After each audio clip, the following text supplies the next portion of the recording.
ভগবান শ্রীকৃষ্ণের বাণী, হে অর্জুন, যবে যবে এই সংসারে ধর্মের অনিষ্ট হয়, এই সংসারে অধর্ম বৃদ্ধি পায়, তখন তখন ধর্মের রক্ষার জন্য এই পৃথিবীতে আমি আবার ঘুরে আসি।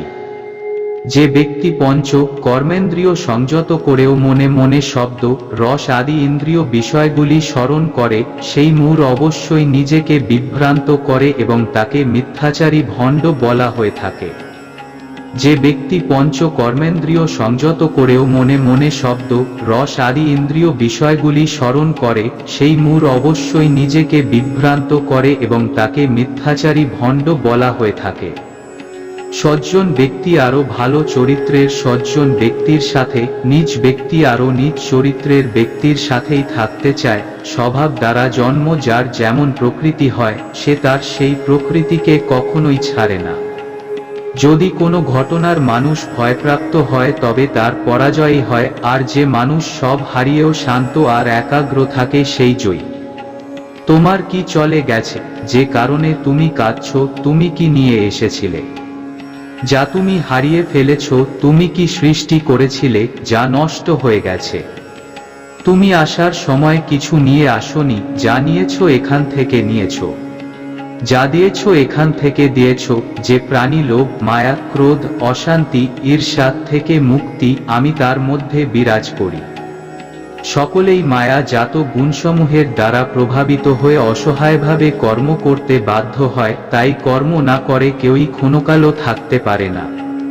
হে অর্জুন, আমি অতীত, আমি বর্তমান, আমি ভবিষ্যৎ, আমি সর্ব প্রাণীর মধ্যে বিরাজ করি। যে প্রাণী আমাকে মন দিয়ে স্মরণ করে, আমি সর্বদা তাদের পাশে থাকি। শ্রেষ্ঠ ব্যক্তি যেভাবে আচরণ করেন, সাধারণ মানুষেরা তার অনুকরণ করে। তিনি যা প্রমাণ বলে স্বীকার করেন, সমগ্র পৃথিবী তারই অনুসরণ করে। সর্বদা সন্দেহ করে যাওয়া মানুষের প্রসন্নতা পাওয়া না এই জীবনে সম্ভব আর না অন্য জীবনে। উৎসাহ এর চেয়ে বড় বল আর কিছুই নেই। উৎসাহী ব্যক্তি জগৎ জয় করতে পারে। শুধুমাত্র মনই মানুষের মিত্র কিংবা শত্রু হয়ে থাকে। এই সংসার প্রতিটা মুহূর্তে পরিবর্তন হচ্ছে, আর পরিবর্তনশীল বস্তু সর্বদা অসত্যই হয়। সময় কখনো মানুষের নির্দেশিত পথে চলে না, মানুষকে সময়ের নির্দেশিত পথে চলতে হয়। যে বিষয়টি তোমার হাতে নেই, সেই বিষয়টি নিয়ে চিন্তা করে কোনো লাভ নেই।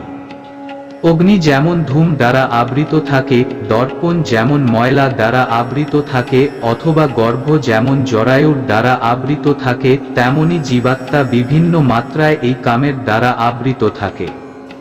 বন্ধুরা, প্লিজ ইউটিউব চ্যানেলটিকে সাবস্ক্রাইব করুন, একটি লাইক দিন আর জয় শ্রীকৃষ্ণ বলে কমেন্ট করুন। ধন্যবাদ।